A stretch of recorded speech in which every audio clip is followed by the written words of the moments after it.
अस्सलाम वालेकुम everyone, this is your teacher Maryam ji. कल हमने क्या पढ़ा था? डिफरेंस बिटवीन मॉलिक्यूलर और मॉलिक्यूलर आयन। आज हम आपको इंट्रोडक्शन करवाएंगे फ्री रेडिकल्स से। फ्री रेडिकल क्या चीज़ है? Are atoms a group of atoms possessing odd number of electrons, मतलब वो वाले एटम्स जिसके अंदर इवन नहीं जबकि ओड होंगे इलेक्ट्रॉन्स। अब ओड नंबर क्या होते हैं? 1, 3, 7, 5, ठीक है। ये वाले ओड नंबर ऑफ इलेक्ट्रॉन्स होते हैं, हम उसे क्या बोलते हैं? Free radicals.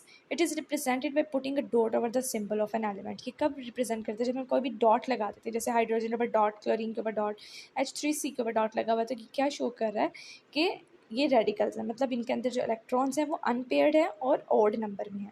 फ्री इलेक्ट्रॉन और free radicals are generated by the homolytic equal breakage of bond between two atoms when they absorb heat or light energy। जब किसी भी एटम के ऊपर हीट या लाइट एनर्जी पड़ेगी तो वो एटम्स इक्वली जब टूट जाते हैं ना, इक्वल टूट जाते हैं। होमोलाइटिक का मतलब है इक्वल ब्रेकेज हो जाती है उनकी।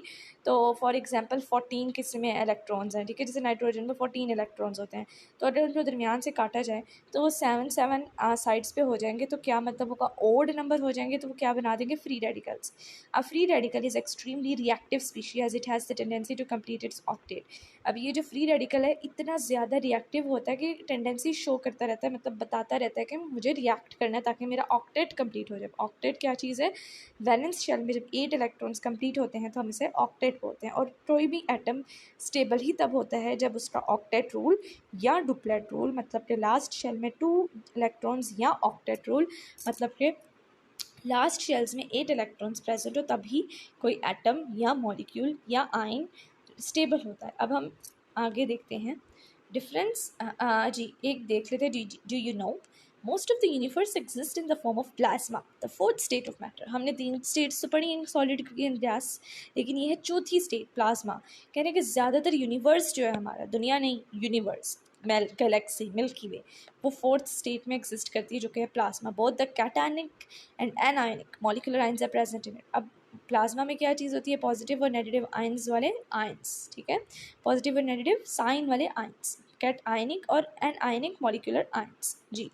अब हमारे एग्जांपल्स देख लेते हैं। फ्री रेडिकल्स और मॉलिक्यूल्स में क्या डिफरेंस है? मॉलिक्यूल्स देखें, Cl2, इस पर कोई डॉट नहीं लगा हुआ, तो जब इस पर सनलाइट ने अटैक किया तो वो 2Cl मतलब कट गए, तो 2 मॉलिक्यूल जो थे क्लोरीन के वो दरमियान से कट गए और एक एक इलेक्ट्रॉन इनके ऊपर आ गया। जब ऑड नंबर था तो उन्होंने डॉट से रिप्रेजेंट कर दिया कि इसमें ऑड नंबर ऑफ इलेक्ट्रॉन्स हैं।